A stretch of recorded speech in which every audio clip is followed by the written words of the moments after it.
Olá, melhores leitores, tudo bem? Aqui quem fala é o Rafa e eu estou muito feliz de fazer esse vídeo hoje. Hoje a gente vai conversar sobre o incrível momento que a literatura brasileira está vivendo. E como é bom ler bons livros, ainda mais sendo brasileiros, né, pessoal?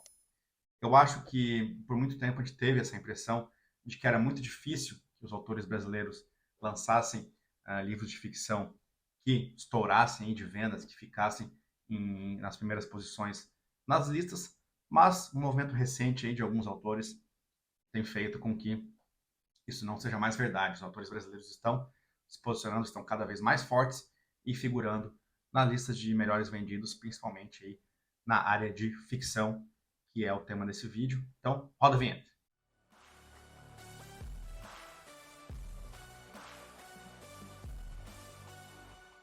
É isso aí, né, pessoal? Então, como eu falei na introdução, hoje a gente vai conversar sobre um tema muito legal, que é o fortalecimento aí, a explosão de autores brasileiros que estão cada vez fazendo mais sucesso e criando livros muito interessantes, muito legais de se ler.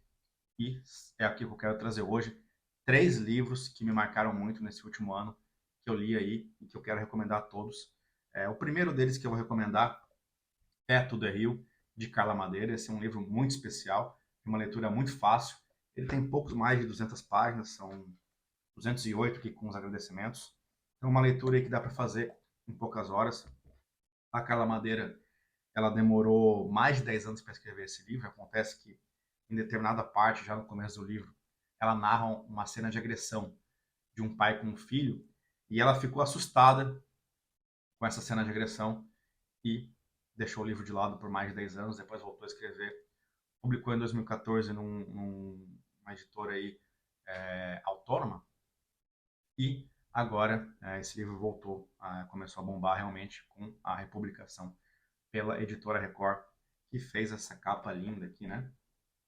Que é o que ficou mais conhecido da autora. Esse é o primeiro livro da autora, ela já tem 4 publicados, 3 são dela somente, um é uma coletânea com diversos autores, mas esse é o mais famoso, ficou aí com o segundo livro mais vendido de autores brasileiros no ano passado.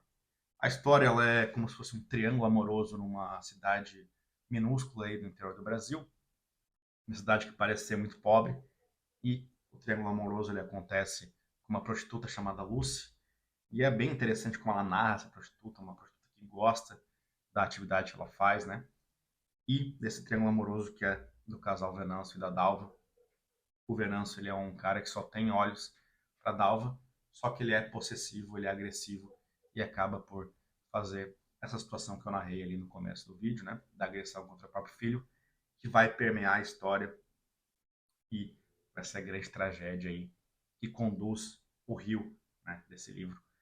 É um livro aí que eu acho que se você não tem costume de ler autores brasileiros, esse aqui é o melhor para você começar, para de fato ser impactado e ler muito rapidamente e gostar muito dessa obra. Muito, muito interessante. E tem diversas situações ali que a Lúcia aí para a cidade, todo mundo na cidade sabe que o Venâncio é o único homem que resiste a ela e de certa forma ele despreza ela totalmente, ele só tem olhos para Dalva e ele tem um remorso sobre aquilo que ele fez, que foi a grande tragédia da vida deste casal. Livro muito interessante. Eu dei nota 5 lá no Scooby. Acho que é a melhor leitura de livros brasileiros para você começar a ler. Já o segundo livro que eu vou recomendar é Torturado, de Tamar Vieira Júnior, que foi um dos primeiros livros que eu fiz aqui do canal. Ele está na minha lista de recomendações para ler neste ano, e acho que é um livro aí que já nasceu clássico. Daqui a muitos anos as escolas brasileiras vão estar adotando esse livro como leitura obrigatória. É um livro que mostra um suco de Brasil ali, quando você espreme naquelas páginas do que há de mais atrasado, né? Como diria o Milor Fernandes, que o Brasil é um país com um passado imenso pela frente. Então, é algo que a gente vai ainda ter que encarar, o que é retratado nesse livro, a gente vai ter que encarar como um dos problemas a serem resolvidos do nosso país. Bom, sem mais delongas aí sobre a história, ele vai focar em 2 irmãs, a Bibiana e a Belonísia.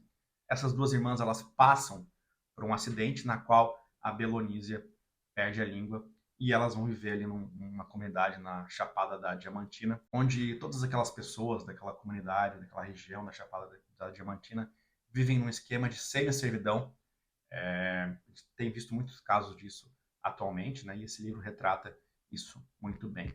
Ponto de atenção desse livro. Ele é um livro que dá indicativos que acontecem no Brasil moderno. Muita gente lê esse livro achando que se passa na década de 40, na década de 50. Não, esse livro é posicionado depois. Ele narra, por exemplo, uma Ford Rural. A Ford Rural começou a ser produzida no Brasil na década de 70.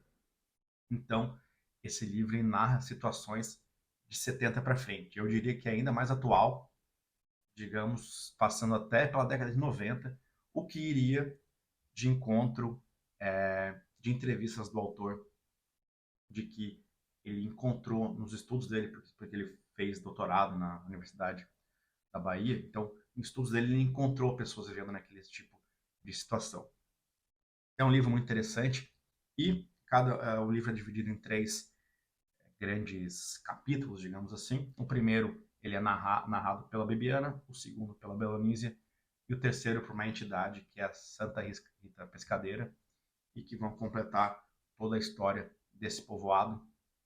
É um livro incrível, minha nota é 5. Além dos temas que eu já trouxe aqui, o livro também trata de disputas de terra, né? Então, o papel social da terra, trata de preconceito, trata dessa questão, como eu mencionei, da mulher não tendo voz na sociedade, e trata de relacionamentos abusivos e como que em determinadas situações é difícil você se livrar dessa situação que você vive.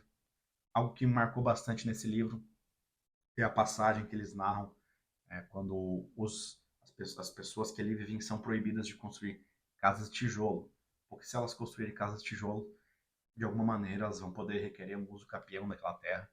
Então, elas têm que construir casas de outros materiais, de madeira, por exemplo, que quando o dono daquela terra que elas vivem quer de volta, simplesmente enxota elas e, né, elas têm que ir para um outro lugar, fugir dali. O último livro de literatura brasileira que está bombando, que está fazendo muito sucesso, que eu quero recomendar aqui, é O Avesso da Pele, de Jefferson Tenório, que se passa em Porto Alegre. O grande ponto aí de diferencial desse livro, ele é como se fosse uma narração em segunda pessoa, que ele é justamente uma conversa de um filho com o pai que acabou tendo uma morte terrível derivada do preconceito pela qual ele passou durante toda a vida, na verdade, na cidade de Porto Alegre, mas também em outras cidades, mas Porto Alegre aqui é o foco do livro. Esse é um livro muito especial, é como se fosse um acerto de contas ali com o pai, recuperando toda a história dele, né? E que é o Henrique, esse pai, né? Um pai aí que é professor, narra todas as vezes com que, pelo fato de ele ser negro, ele sofreu batidas da polícia, sofreu preconceitos até com uma namorada branca que ele tinha, então, na própria família dela, e como que isso afetou a própria vida do casal. A tomada de consciência, né, de tudo aquilo que ele vivia como um racismo estrutural da sociedade, e aí um mentor que ele teve durante os seus anos de colégio, e por fim uma abordagem desastrosa da polícia que o faz perder a vida ali. E eu falo isso sem nenhum spoiler porque já no começo do livro você entende que teve essa abordagem que ele está recuperando, né, a história do pai e conversando com o pai através desse livro. Então, todos esses 3 livros que eu mencionei aqui, eu dei nota 5 no Scooby. São livros incríveis que merecem realmente estar no topo das listas de mais vendidos. E eu queria saber de você, se você já leu algum desses 3 livros, qual deles foi o que você mais gostou, o livro que mais te impactou e que você recomenda para que outras pessoas leiam. É isso, pessoal. Se você sabe de alguém que possa gostar desse tema de vídeo, por favor, compartilhe, curta o canal, ative o sininho, que isso tudo ajuda a gente a estar sempre recomendado e motivado para produzir mais conteúdo para vocês. É isso, pessoal. Um abraço e até a próxima.